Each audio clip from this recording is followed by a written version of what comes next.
복권 사보신 적 있으신가요? 네, 네, 저는 솔직히 있습니다. 네, 그런데 목사가 무슨 복권이냐라고 하실 수도 있는데 제가 복권을 좋아해서 산 건 아니고요. 예전에 청년 사역할 때 제가 함께 사역하던 이 청년 중에 한 명이 그 복권방을 개업을 했어요. 그래서 제가 복권을 한 번도 사본 적이 없었는데 그 복권방에 가서 복권을 샀습니다. 복권에도 굉장히 다양한 종류가 있더라고요. 얼마나 많이 아실지는 모르겠지만 일단은 가장 많이 아시는 로또를 샀습니다. 한 번 긁을 때마다 5,000원씩 2장을 샀습니다. 번호 10개를 주더라고요. 제 마음 안에 사실 저는 복권에 이제 그렇게 좋은 마음을 갖고 있진 않았는데 저도 모르게 제 마음 안에 작은 소망을 품게 했던 것 같습니다. 그리고 스피또라는 복권도 있더라고요. 그리고 뭐 연금 복권도 있더라고요. 당첨이 되면 매달 얼마씩 통장으로 넣어주는, 주일날 담임 목사님께서 소개해 주셨는데 저는 경제학을 전공했습니다. 경제학적으로 복권은 절대로 사면 안 되는 거예요. 왜냐하면 살수록 손해가 되기 때문입니다. 그런데 그럼에도 불구하고 복권을 사고 나니까 왠지 모르게 제 마음 안에 뭔가 한 주 동안 작은 소망이 생겨나는 것 같은 느낌이 들더라고요. 요즘에 젊은 사람들이 복권을 그렇게 많이 산다고 하더라고요. 출근하는 길에 그리고 퇴근하는 길에. 젊은 사람들의 이야기만은 아닐지도 모르겠습니다. 아무튼 이 복권을 많이 산다고 하더라고요. 제가 이제 복권이 무슨 뜻인가 한번 한자를 찾아봤어요. 그러니까 이제 복복자의 표 혹은 문서를 뜻하는 권자. 그러니까 복권은 이 복을 뭐랄까요? 이 복을 보증하는 하나의 문서, 복이 되는 하나의 표, 뭐 그런 뜻인 것 같습니다. 아마도 이제 사람들이 생각하는 이 복이라는 개념이 이 복권에 잘 담겨져 있지 않는가 싶어요. 많은 사람들이 굉장히 그런 복을 기대하며 살아가는 것 같습니다. 한 번에 어떻게 하면 내 인생이 조금 더 편해질 수 있을까? 어떻게 하면 돈 많은 백수가 돼서 내가 하고 싶은 거, 내가 누리고 싶은 것들을 많이 누리면서 살아갈 수 있을까? 그게 일반적인 사람들이 생각하는 복이 아닌가 싶습니다. 그래서 오늘은 복에 대한 이야기를 좀 하려고 해요. 사람들이 생각하는 복이란 무엇인가? 그리고 성경이 우리에게 이야기하고 있는 복이란 무엇인가? 제가 결혼한 지가 한 3년 정도 되었습니다. 아직은 신혼입니다. 굉장히 뜨거워요. 네. 창원 빌라에 제가 얼마 전에 이사를 했는데요. 창원 빌라가 보일러가 굉장히 잘 돼서 아무튼 뜨거운 나날을 보내고 있습니다. 아무튼 이게 중요한 게 아니라 지금은 이제 처제가 모시고 살고 있는데 결혼 초에 개를 한 마리 키웠습니다. 아내가 키우고 있던 개를 제가 이제 결혼하면서 같이 키웠던 것인데 이제 지금 한 7살, 8살 정도 됐고요. 이제 시추입니다. 요즘에 개 키우시는 분들 많으시죠. 사실 저는 개를 키워본 적도 없고 그리고 개를 키울 것이라고 생각해 본 적도 없습니다. 제가 40년 가까이 살면서 이 개라고 하면 먹는 건 줄로만 생각하고 살았는데 아내랑 결혼하면서 이 개를 키울 수도 있구나 하는 그런 깨달음을 얻었던 것 같습니다. 아무튼 이 친구의 이름이 기쁨이에요. 그래서 기쁨이 부르면 사실 잘 돌아보지 않습니다. 생각보다 멍청하더라고요. 그런데 앉아 하면 앉아요. 그리고 엎드려 하면 엎드립니다. 그리고 손 하면 손을 내밀어요. 그리고 하이파이브 하면 하이파이브를 합니다. 이 친구가 할 수 있는 거의 전부예요. 그런데 그것마저도 간식을 안 주면 절대로 하지 않아요. 그런데 간식이 눈에 보이면 굉장히 흥분 상태가 됩니다. 그래서 손 하면은 막 손을 몇 번씩 막 주고 그러더라고요. 이 강아지가 이 주인이 손할 때 손을 주는 이유는, 강아지가 주인이 엎드려 할 때, 주인이 앉아 할 때 앉고 엎드리는 이유는, 주인이 하이파이브 할 때 이 강아지가 하이파이브를 하는 이유는 제가 봤을 때는 하나밖에 없어요. 뭐냐면 간식입니다. 이런 게 사람들이 생각하는 복이 아닌가 싶어요. 무엇인가 나에게 주어지는 것, 그리고 무엇인가 내가 누릴 수 있는 것을 사람들은 복이라 생각합니다. 돈이 많은 사람이 복이 있는 사람이야. 많은 재산을 가진 사람이 복이 있는 사람이야. 좋은 집에 사는 사람이 복이 있는 사람이야. 좋은 차 타는 사람이 복이 있는 사람이야. 이쁜 아내, 잘생긴 남편을 얻은 사람이, 능력 있는 배우자를 얻은 사람이 복 있는 사람이야. 내가 갖고 있는 욕구를 많이 채울 수 있는 사람이 복 있는 사람이야. 사람들이 누리고 싶은 것들을 많이 누릴 수 있는 사람이 복 있는 사람이야 라고 생각하고 있는 것입니다. 그러면 성경은 어떻게 이야기하는가? 오늘 본문 1절을 시작하는 단어 복 있는 사람, 복 있는 사람을 직역하면 이렇습니다. 행복하도다 무엇을 행하는 이 사람은, 복 있는 사람을 무언가를 가진 사람 혹은 무언가를 누리는 사람으로 이야기하지 않습니다. 오히려 무언가를 행하는 사람이 복이 있는 사람이다. 무언가를 행하는 사람이 복 있는 자라 말씀하고 있습니다. 복이라는 것이 소유와 관련된 것이 아니라 행함에 관한 것이라고 이야기하고 있는 것입니다. 그러면 어떻게 행하는 사람이 복이 있는 사람인가? 오늘 본문 1절과 2절 말씀 우리 한 목소리로 함께 읽겠습니다. 복 있는 사람은 악인들의 꾀를 따르지 아니하며 죄인들의 길에 서지 아니하며 오만한 자들의 자리에 앉지 아니하고 오직 여호와의 율법을. 아멘. 복 있는 사람은 어떻게 행동하는 사람인가? 악인들의 꾀를 따르지 않고 죄인들의 길에 서지 않고 오만한 자들의 자리에 앉지 않는 사람이다. 어제 새벽에도 잠깐 나눈 말씀인데요, 이 악은 어떤 모양이라도 곁에 두지 않는 사람이라는 것입니다. 명심보감에 이런 말이 있어요. 참외밭에서 신발끈을 고쳐매지 말고, 그리고 오얏나무 아래서 갓을 고쳐 쓰지 말라. 이 문제의 씨가 될 만한 것을 아주 아예 제하여 버리라는 것입니다. 그러니까 하나님의 말씀에 벗어난 것은 아주 작은 것이라도, 아주 조금이라도, 아주 사소한 것이라도 행하지 말라는 거예요. 이 악은 어떤 모양이라도 버리고 오직 여호와의 율법을 즐거워하며 그 율법을 밤낮으로 묵상하는 사람이 복이 있는 사람이다.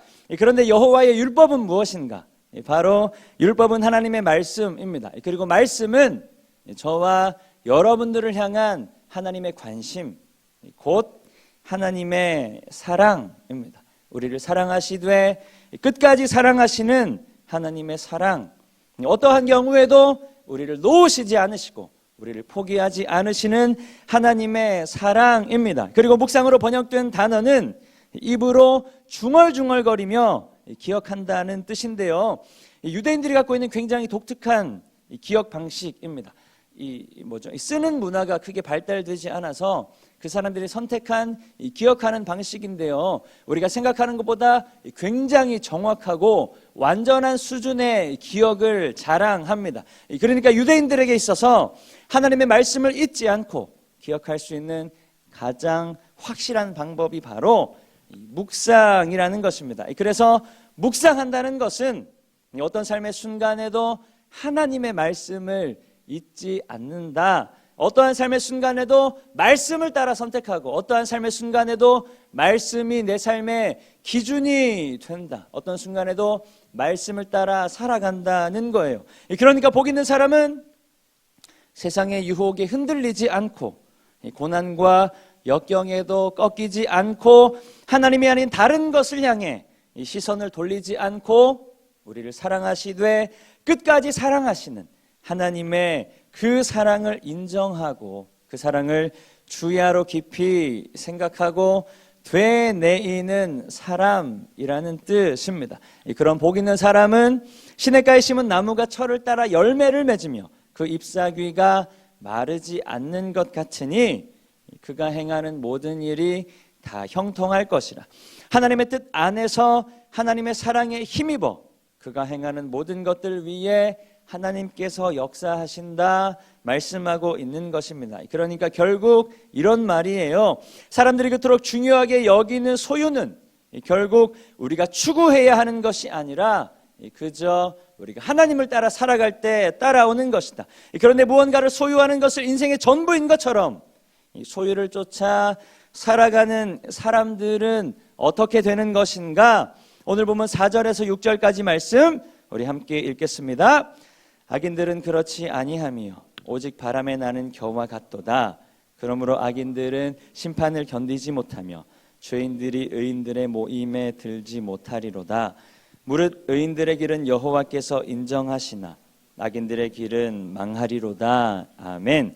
이 악인들의 말로에 대해서 이야기하고 있습니다. 악인들은 아까 우리가 말씀드린 복 있는 사람의 반대겠죠. 하나님의 말씀을 따르는 것이 아니라 이 세상의 요구들과 세상의 이야기를 따라 살아가는 사람들을 이야기합니다. 악한 사람, 우리가 말하는 누가 봐도 완악하고 추악한 사람을 뜻하기도 하지만 그것보다 훨씬 더 넓은 의미를 이야기하는 거예요. 하나님을 선택하지 않고 이 세상 가운데 세상을 바라보며 살아가는 사람들을 의미하는 것입니다. 그런 악인들, 그런 소유만을 쫓아 살아가는 사람들은 어떻게 되는 것인가? 악인들은 그렇지 아니하다. 악인들은 복 있는 사람과 같지 아니하다. 오직 바람에 나는 겨와 같다 이야기하고 있습니다. 악인들은 심판을 견디지 못하며 죄인들이 하나님께서 택하신 의인들의 모임에 들지 못할 것이다 말씀하고 있습니다. 무릇 의인들의 길은 여호와께서 인정하시나 악인들의 길은 망하리로다 말씀하고 있습니다. 그런데 가만히 생각해 보면 우리가 이런 결론을 도출할 수가 있습니다. 이 소유를 쫓는다는 것은 계속해서 내 안에 무언가를 채워지기를 갈구한다는 뜻입니다. 내가 무엇을 이미 받았고 내가 무엇을 갖고 있고 내가 무엇을 지금 누리고 있는가에는 특별한 관심이 없습니다. 단지 내가 무엇을 받지 못했고 내가 무엇을 가지지 못했고 내가 무엇을 누리지 못하고 있는가에만 관심이 있는 것입니다. 그렇게 받지 못한 것에 집중하다 보니 잊어버리게 되는 것이 있습니다. 무엇이냐면 바로 이미 내가 받은 것을 잊어버리게 된다. 이미 내가 소유한 것을 잊어버리게 된다. 이미 내가 무엇을 누리고 있는가를 잊어버리게 된다. 이 세상의 부와 명예, 사람들이 좋다 하는 세상의 것들을 바라보며 살아가는 가운데 우리에게 주신 하나님의 사랑과 하나님의 그 은혜, 예수 그리스도의 그 십자가 은혜를 잊어버리게 된다. 다들 아시겠지만 그런 삶에는 어떠한 감사도 어떠한 기쁨도 있을 수가 없습니다. 내가 세상의 것들을 쫓아 살아가면 더 잘 살고 더 행복할 것 같지만 내가 사람들이 쫓아 살아가는 것들을 함께 바라보며 살아가면 더 내가 행복할 것 같지만 더 내 인생이 좋아질 것 같지만 더 나은 삶을 살아갈 수 있을 것 같지만 결코 그렇지가 않다는 것입니다. 오히려 이 바람의 쉬이 사라져버리는 인생과 같다. 그리고 그 삶은 하나님께서 인정하시지도 않고 결국에는 망하는 인생이 될 것이라 말씀하고 있습니다. 오늘 이 말씀 앞에서 우리의 삶을 하나님께 내어드릴 수 있기를 소망합니다. 하나님께서 우리 가운데 허락하신 인생의 걸음 위에 악은 어떤 모양이라도 버리고 날마다 주의 말씀 안에 거함을 통해 주께서 기뻐하시는 의인의 걸음을 감당하는 모든 성도님들 되시기를 축복합니다. 마지막으로 오늘 우리가 읽은 이 시편 1편에 별명이라고 해야 될까요? 그런 어떤 별명이 하나 있습니다. 무엇이냐면 율법을 노래하는 시편입니다. 하나님의 말씀과 하나님의 사랑과 그 은혜가 얼마나 크고 위대한 것인가를 노래하고 있는 것입니다. 복 있는 사람은 이런 사람이야. 이 시편을 통해 설명하고 있기도 하지만 이 시편을 노래하는 이 시편 기자 또한 이 노래의 노랫말을 통해서 자신에게 역사하시는 하나님을 고백하고 있는 것입니다. 나와 함께 하시는 하나님의 그 은혜가 정말 큰 것이구나. 내 안에 역사하시는 하나님의 그 은혜가 정말로 놀라운 것이구나. 내가 힘들고 어려운 삶을 살아가고 있기는 하지만 그럼에도 불구하고 내 삶을 구원하시는 하나님의 그 은혜와 사랑이 정말로 놀라운 것이구나. 자신의 믿음으로 고백하고 있는 거예요. 어쩌면 사람들이 미련하다 하는 이 삶의 걸음을 걸어가고 있는 것일 수도 있으나 그럼에도 불구하고 하나님의 그 말씀, 하나님의 그 역사하심이 내 삶에 있음을 발견함을 통해 정말로 내 인생이 복된 인생이구나, 시편 기자는 고백하고 있는 것입니다. 정말로 내 인생이 기쁨이 넘치는 인생이구나 고백하고 있는 거예요. 정말로 내 인생이 하나님으로 하여금 귀한 감격이 넘치는 인생이구나 고백하고 있는 것입니다. 사람들이 이야기하는 돈이 많아서가 아니라, 사람들이 이야기하는 좋은 집에 살아서가 아니라, 사람들이 이야기하는 많은 것을 소유해서가 아니라 내가 하나님 안에 거하고 있기 때문에 예수 그리스도의 그 십자가 감격이 여전히 내 삶 가운데 함께하고 계심을 믿음으로 고백하고 있기 때문에 그렇게 믿음으로 선포할 수 있는 것입니다. 지금 내 삶의 형편이 비록 힘들고 어렵지만, 삶이 고난하고 때로는 모든 것들이 다 끝나버리는 것 같은 삶의 걸음을 걸어가고 있을 수도 있지만, 당장이라도 벗어나고 싶은 삶의 걸음들을 걸어가고 있을 수도 있지만, 그럼에도 내 안에 함께 하시는 하나님의 은혜, 하나님의 끊이지 않는 그 사랑이 오늘 내 삶의 힘과 능력이 되는 것이라 고백하고 있는 거예요. 그래서 이런 찬양도 있죠. 주님과 함께하는 것이 복이요, 그리고 주님을 알아가는 것이 복이라, 하나님의 마음과 그 사랑과 은혜 안에 거하는 것이 진짜 복이라 고백하는 겁니다. 그것을 복으로 고백할 수 있는, 그리고 그 복을 누릴 수 있는 모든 성도님들 되시기를 축복합니다. 하나님 허락하신 인생의 걸음을 살아가는 가운데 우리 안에 그 믿음의 고백이 날마다 넘쳐날 수 있기를 소망합니다. 그리고 오늘 시편 1편의 기자와 같이 내 삶에 함께 하시는 하나님의 그 놀라우신 사랑이 정말로 놀라운 것이구나, 내 삶 가운데 역사하시는 하나님의 그 십자가 은혜가 정말로 가벼운 것이 아니구나, 정말로 내 삶을 살리시고 내 삶을 일으키시는 하나님의 능력이 되는 것이구나, 믿음으로 고백하며 삶으로 선포하는 모든 성도님들 되시기를 축복합니다. 우리 주신 말씀 함께 기억하며 찬양하면 좋겠습니다.